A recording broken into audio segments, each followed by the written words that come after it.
9 companies, namely St. Gerard, St. Timothy, Alpha and Omega, Elite General Contractor and Development Corporation, St. Matthew, Great Pacific Builders, YPR General Contractor, Amethyst Horizon Builders, and Waymaker OPC.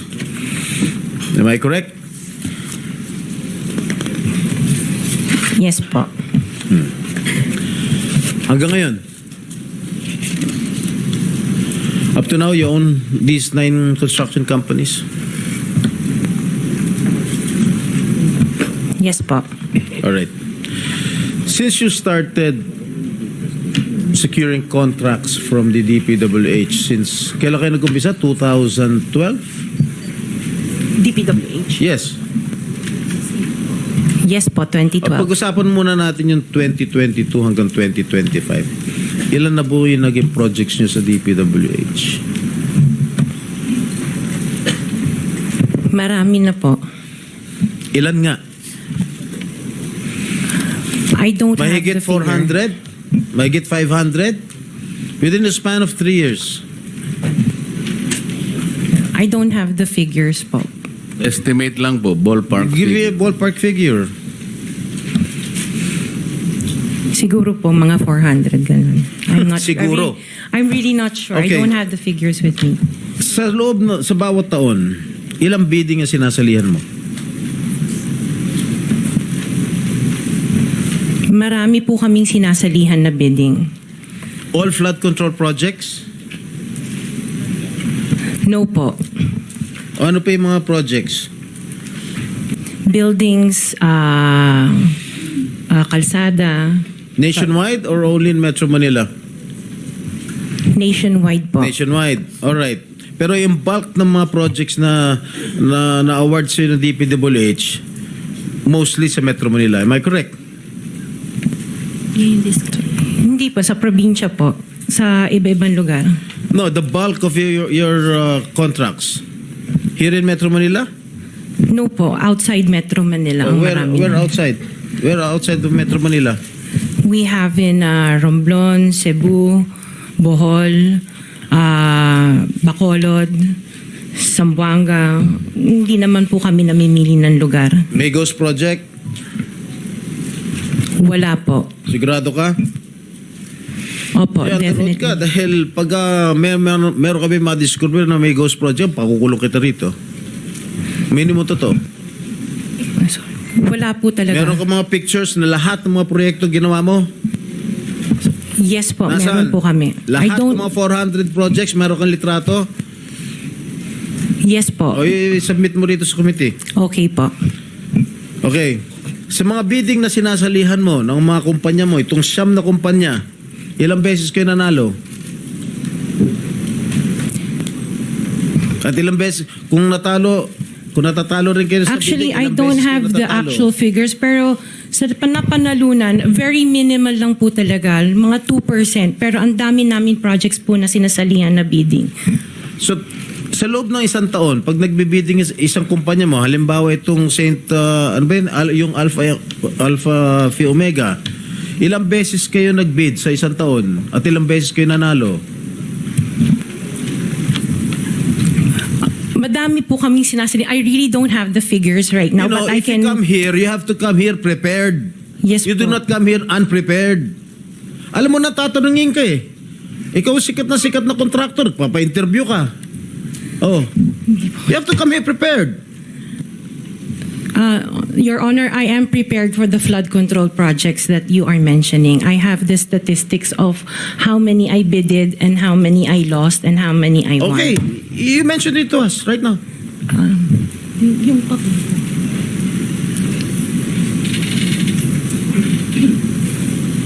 You are asking her to relate the 400. No, Parang mahirap naman yata. hindi. 400. In 2022, I bidded for 491 projects.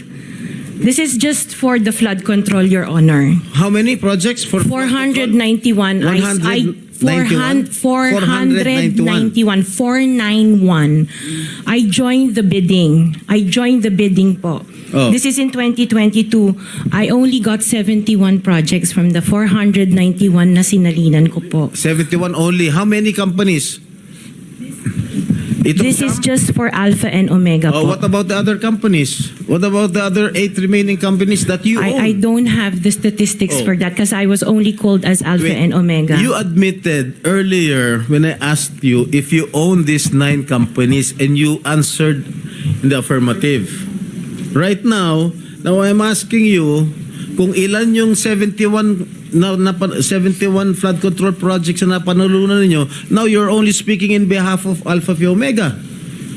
Kanina sinabi mo ikaw may-ari ng Siam. Why can't you answer in behalf of the 8 remaining companies? Kasi po, yun lang yung na-prepare po namin for today's hearing. Oh, what about the representative of the other construction companies? Itong si Remando. Oh, how many? You're representing St. Timothy. Good morning po, Mr. Chairman. For St. Timothy Construction po, we have 145 projects. Flood control projects. Yes, Mr. Chair. Since Since 2022, up to the present as we speak, 122. 145. Excuse me? 145, Mr. Napanalunan ang na-award sa inyo 145 flood control projects. Yes, sir. Napanalunan niyo yan. Yes, Mr. Chair. So, all in all, dun sa 8 companies, ilan? Dun sa 9 companies, hindi nyo alam? Out of the 400, maybe, who can answer my question from the DPWH? Maybe they have the records there. Mr. Chair, with the Just indulgence for of the the SP record- Pro Temp, Yeah. Yes, Senator Risa. kaugnay nung pagtatanong ni SP Pro Temp sa ngayon, gusto kong makapag-flash ng screenshot po nung siyam na calling cards, nung siyam na kumpanyang iyon. Calling card po ni Mr. Curly Discaya, na asawa po ni Ms. Discaya. So, mag-asawa po, dapat alam po nila in greater detail itong mga kumpanyang ito. Ito po, Mr. Chair, SP Pro Temp. Siyam na calling cards nung siyam na kumpanya, lahat sa pangalan ni Pacifico o Curly Discaya. So dapat po mas alam po both ni Ms. Sara Discaya at Ms. Roma Discaya Rimando ang mga detalye na tinatanong ni SP Pro Temp. Salamat, Mr. Chair, Thank you, at SP thank Pro you, Temp. Senator Risa. Okay, for the record, yung may-ari ng St. Gerard Construction, nandun yung pangalan ng asawa mo, Pacifico Discaya. Okay? Dun sa St. Timothy, sino may-ari ng St. Timothy? Ikaw si Remando, no?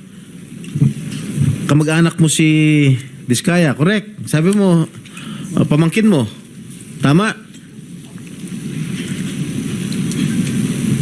And who is this Maritoni Miligrito, the owner of Elite General Contractor? Who is this?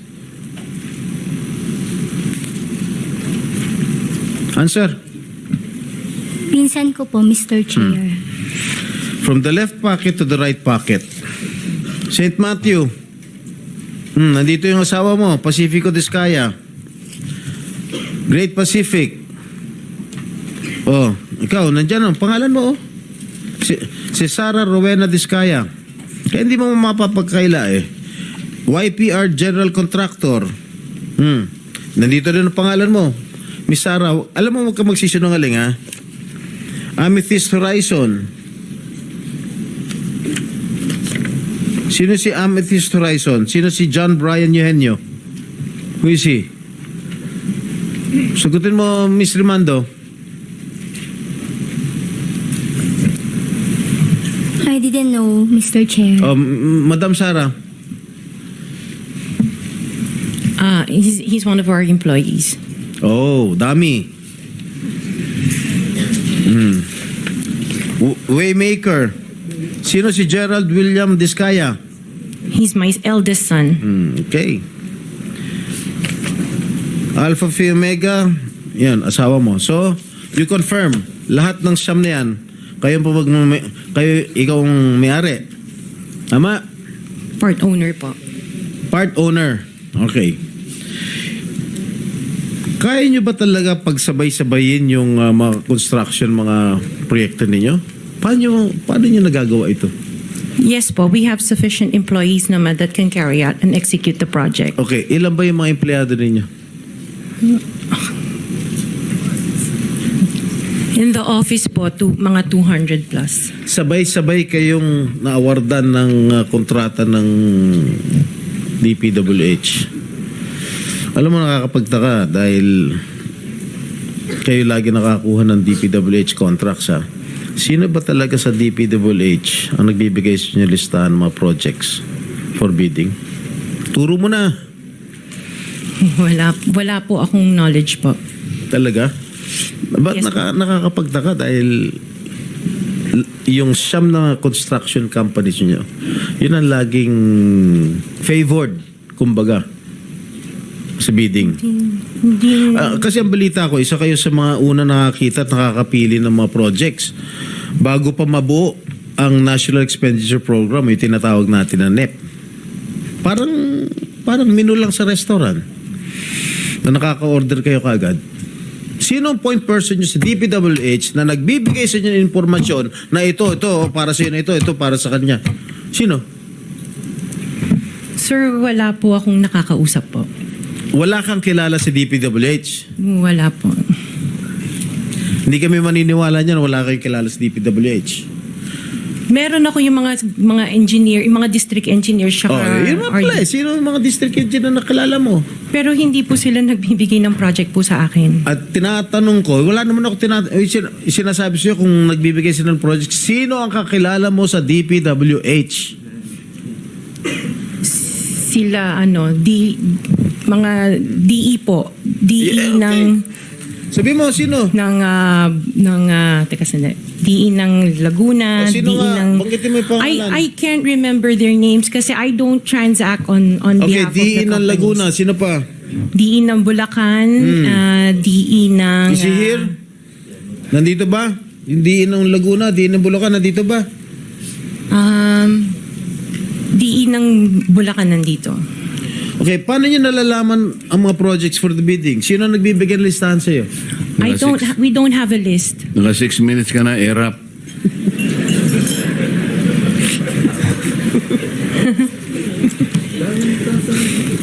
Okay, I don't have a list po. Sinisira mo yung... Interjection, Mr. Chair, with the permission of the SP Pro Temp. Okay. On the DPWH na binanggit po niya, Mr. Chair. Okay. Salamat, Mr. Chair, SP Pro Temp. Dahil natatanong po ni SP Pro Temp ang DPWH din in connection sa mga diskaya. I wonder, Mr. Chair, kung natignan na po, nasilip na po ng DPWH, kung may practice ang mga diskaya companies ng pagpapahiram o pagpaparent out ng lisensya nila para mag-force multiply sa capacity nila. Para kahit 200 lang daw ang staff sa opisina, kaya nilang mag-implement ng 491 projects or 71 projects, 145 projects in any 1 year. I wonder, Mr. Chair, kung nasilip na po yun ng DPWH. Incidentally, Senator Risa, you are the next interpellator, so you may want to continue with your 5 minutes. Thank you. Will do. Thank you, Mr. Tinatapos Chair. mo na ba ako, Chair?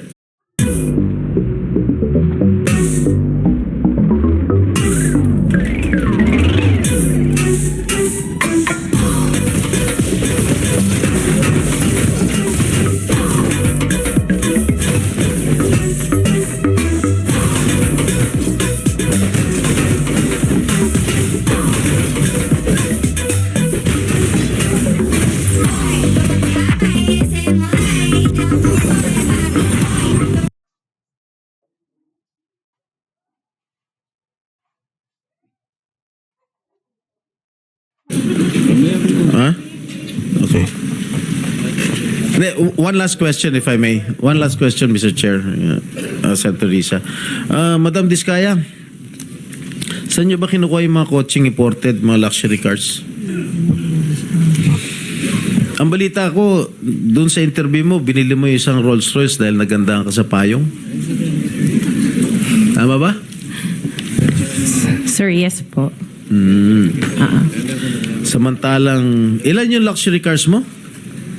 Nasa 28 po. 28 lang. Ano, Yes. ano ito mga ito? Rolls Royce, Ferrari? I don't have a Ferrari. ano yung mga luxury cars? Lamborghini? No rin. Cadillac. Saan binili? Sagutin mo na. Sa mo binili? Sa dealer po. Sino dealer? Dito, local? Local dealer o sa abroad? Freebell Enterprises tsaka yung isa Auto Art. Dito, sa Pilipinas? Yes po. Hindi ka nag-import?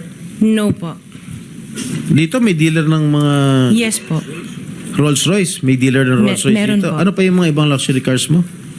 Yung anong tawag dito, yung Cadillac and the GMC. Cadillac Escalade, ganon? Yes po. Oh. The GMC. Yun lang. Sinong dealer? I mentioned earlier Freebell Enterprises and Auto Sa Art. lahat ng kotse mo, yun ang mga dealers mo. Dalawa lang sila Dalawa po. yung dealers mo. Yes what, po. what other luxury cars do you own? Yung iba dito na, the Maybach. Dito ko Maybach, na binili. Mercedes. Yes po. And then, yung iba, dito na rin yung Range Rover. Bentley. The Bentley dito na rin O, po. paano kayo nagka-interest sa kotse? Saan nyo gagamitin yung 28 kotse na luxury cars? Araw-araw gusto mo Collection. palit ng kotse? No, I have 4 kids that use it all the time for them to Oh, be 4 taken to kids school. lang. O, di, bigyan mo tig-isa pero 20, ilan yan? 20 ka mo? 28? 28. Opo. My God. And you bought that from the taxpayers' money? No po. Hindi po. Wag na tayo maglokohan That will be- dito. Let's allow our people to decide on that anyway. Just linawin na yung pangalan. Senator Risa, sorry nagkamali ako. Chairman, Si- just the 2 names of the dealers. Dealer ako ng kotse, kaya ako alam yan eh. Sino yung dalawa? Pinagkukunan mo ng luxury cars? Freebell Enterprises Ha? and Freebell Enterprises Freebell. and yung isa Auto Art. Auto Art. Yes Okay. po. Okay. Thank you.